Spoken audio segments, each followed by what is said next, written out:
Welcome to The Right Focus, a podcast for writers, newbies, and veterans, and everyone in between. We're hosted by M.A. Lee with the assistance of Remy Black and Edie Rooms, all from Writers Inc. Books. Our focus is productivity, process, craft, and tools. Each episode lasts as long as it takes to fix a quick dinner, drive a short commute, or take a brisk walk. Resources and links are in the show notes. Visit us at therightfocus.blogspot.com. Now, on to this week's episode.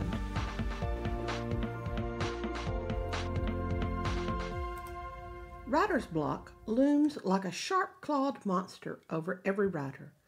A daily discipline, no day without lines, is extremely helpful, no matter how many words we schedule for a particular day, or lines for a particular day, or pages for a particular day. Nulla Dies Sine Linea is our mantra, right? We can overcome a simple refusal to write by maintaining discipline and side projects and our escapes when we're overwhelmed. We can defeat procrastination by overcoming the twin fears of failure and of judgment. If our worries are failure and judgment, those problems are not with our writing, but are inside ourselves. Root them out. Our writing is for us, not anyone else, not for anyone else's judgment, and for us to improve whatever weaknesses we see. When people point out weaknesses to us, consider these learning opportunities and keep improving. We've reached the slimy cave of that horrible, terrible monster that can destroy everything, not just our writing, but our hopes and joys. Type 3 writer's block, which is inertia. And inertia kills words and contentment, plans and dreams, grace and well-being. Yet we can and must defeat inertia. Here's how. Writer's inertia is the most insidious form of writer's block. This one is the true monster, a slimy monster of stagnation. Inertia is the tendency to do nothing, the tendency to remain unchanged. Oh, these two types of inertia, these are the real bad boys. Wanting to do nothing, a sign of depression. Here are 4 healthy habits that can lift away lethargy and the doldrums. First, get sunshine, or your vitamin D. Get outside for 30 minutes per day. If it's cloudy, stay outside an extra 15 minutes. In deep winter, increase that amount of time, or take a vitamin D plus K supplement. Give the supplement time to work. The sunshine will have an effect within 3 days. Real sunshine is always better than a supplement, but if it's deep winter and you're in a northern latitude, get that D with K supplement. Get in your 30 minutes, yet see no change. Second, cut your sugar intake. Remember that starches, potatoes, rice, pasta, and breads convert rapidly to sugar. Sugar gives a 1-hour high, then dumps you for 4 hours at minimum. Artificial and lab-made sugar is worse than cane sugar. At all costs, avoid high fructose corn syrup and the artificial sweeteners that raise blood sugar. And they all raise blood sugar. Don't believe the hype. We can have sugar, but we don't need to have it at every meal, and we don't need to snack. Got sunshine? Cut sugar? After a week, still no change? Third, check water intake. 64 ounces minimum. Make sure to drink filtered water. Pick one of the non-fluoridated forms, osmosis filtered, or distilled, or spring water. I find water with minerals or electrolytes best of all. Notice, no carbonation, no energy drinks, no sugar, no fillers or other additives. Do not count the cup of coffee at breakfast or the glass of tea at lunch or the glass of wine at dinner. 64 ounces of water is in addition to these other drinks. If you're one of those who need to flavor your water, then use organic citrus or fruits. the grated rind and slices of an organic lemon with filtered water poured over. This should be the go-to refreshment throughout the day. Mint tea is also good and wonderfully warming during cold weather. See that word refreshment? That's the point. Not a sugar high. Not a sweet incentive. Not a surge. Not bland. Water with citrus or mint recharges us steadily. Pay attention to the intake of water. Quality matters. Quantity matters. We should drink 32 ounces, a quart or a liter, within an hour of waking up. We've gotten dehydrated while we slept. We should try for another pint, 16 ounces, by noon. Another pint by dinner leaves us with an extra cup or two before we go to sleep, and we're over our requirement, which is always good. Yes, our bladders will send us running for the first week or so, but eventually it will learn the new schedule. Curiously enough, our bodies will realize hydration is now a regular thing and not hold on to the water at the cellular level. Drinking water when we don't feel well is hard. Keep at it. Fourth, walk for 30 minutes. Slow or fast, doesn't matter. If we sweat, yes, sweat, add a minimum of 1 8-ounce glass to our water intake for every 15 minutes of sweat-inducing exercises. As we work at our desk or in a chair with a laptop on our knees or on a little cart, get up every 35 or 45 minutes or so. Sitting too long is even more detrimental than exercise exhaustion. Work 45 sitting, break 10 for movement, repeat. Set a timer to keep on track. Movement is good for our bodies. If our back or neck has been bothering us, then moving our legs will work out those kinks. When you feel a little swollen or bloated or stuffed, the movement will move on out. Movement energizes the brain. Exhaustion doesn't. Don't push and push and push past endurance. We're not helping our bodies with such behavior. We are designed for movement, steady walking with occasional bursts of speed or energy. Adding a daily walk when we haven't been walking will at first be exhausting, but gradually the exercise gives us additional energy. We need to walk on 4 opportunities at a steady 30 minutes before our body resets, so we need to give this one a week or 10 days. The wrong diet causes brain fog and sluggish memory. Fire that brain up with sun and water and exercise, and don't dumb it down with sugar. And the so-called writer's block from diet and life-induced depression will dissipate. Diet and life-induced depression is not clinical depression, which is caused by brain chemicals misfiring. This is not doldrums. 3 signs of clinical depression, and I'm not a doctor, are feeling helpless, hopeless, and worthless. These feelings never lift.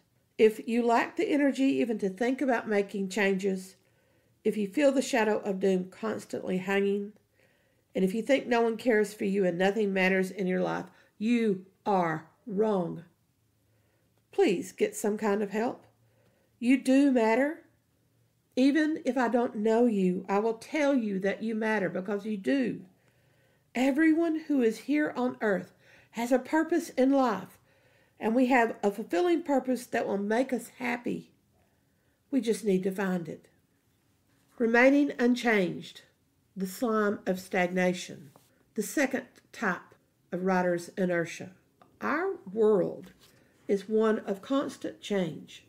The seasons, the days, the sky. We are also intended to change. Without it, we become stagnant. Without it, we can't shine. Some people say their writing waits on inspiration. We writers do not wait on inspiration. Inspiration waits on us. It's ready to pour out at the opportune moment. And if we aren't actively seeking it, that opportune moment for inspiration will fly right on past. Accept challenges. They help our minds to grow. Accept trials and grief. They help our souls to grow. As Clarissa Pinkola Estes says in her Women Who Run with the Wolves, without death there is no dark for the diamond to shine from. Seek out change. Writers thrive on what if. What if is all about change. Change is all about improvement. Cast the net back into the world with the little worm of what if on the end. Break the mold of the same old, same old. Write new things. Try new things. Visit museums. These are artists at work. Even when we don't like the paintings that we see, even if we can't understand what the artist is trying to convey, study the composition. Look at how the colors are put together. Look at the shapes chosen and how the shapes are placed. Is the dominant image centered or off to one side? Which side?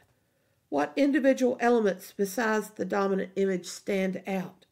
What is placed in the foreground? What is in the background? What is off to the side, nearly hidden? Study the sculptures. Most of them will be modern. What is the artist trying to say with that shape? Why did she or he pick that form? While driving down a street, look at the buildings. How are they distinguished from the others? Is it the paint alone? Or are there differences in the brick construction? What old buildings need to be revived?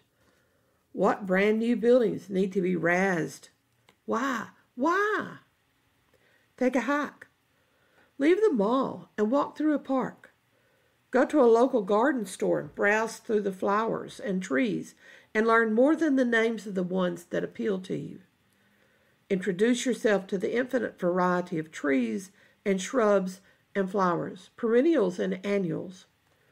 Go to a symphony or listen to one. Pick something you would not usually like. Read the liner notes before you listen. Pay attention to the musicians working together to create this music. Consider the style, the use of volume. Watch the conductor and her or his use of energy while directing.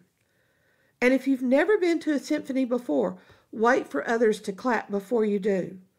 There are brief pauses between major movements in symphonic compositions. Don't applaud a movement. Only applaud the entire symphony. Go to a local theater. Stroll through a gallery. Visit a little shop. You don't have to buy. Spend 30 minutes there rather than in front of the TV or buried in your phone. Learn the names of the common birds you see. That's a cardinal, not a red bird. That's a robin hopping along, a chickadee swooping, a little wren putting all the effort in his tiny body to sing the loudest song in the backyard. Learn new things constantly. Try new things constantly. Go to new local places. Stretch out and think, why? Why is it this way? Why do I like it? Why do I not like it? How would I change it? Remember our mantra, Nulla Dies Sine Linea. Remember deadlines. And now add this. Writer's block doesn't exist. We can defeat it. Never say, or write, or think that two-word phrase again. Be a three-souled writer. Heed your heart's desire. Apply your gut to the work. Think through problems to defeat them. What escape do you need to plan for? What fear do you need to cast out? What change do you need to seek out? Ask these 3 questions, and we'll get back to writing.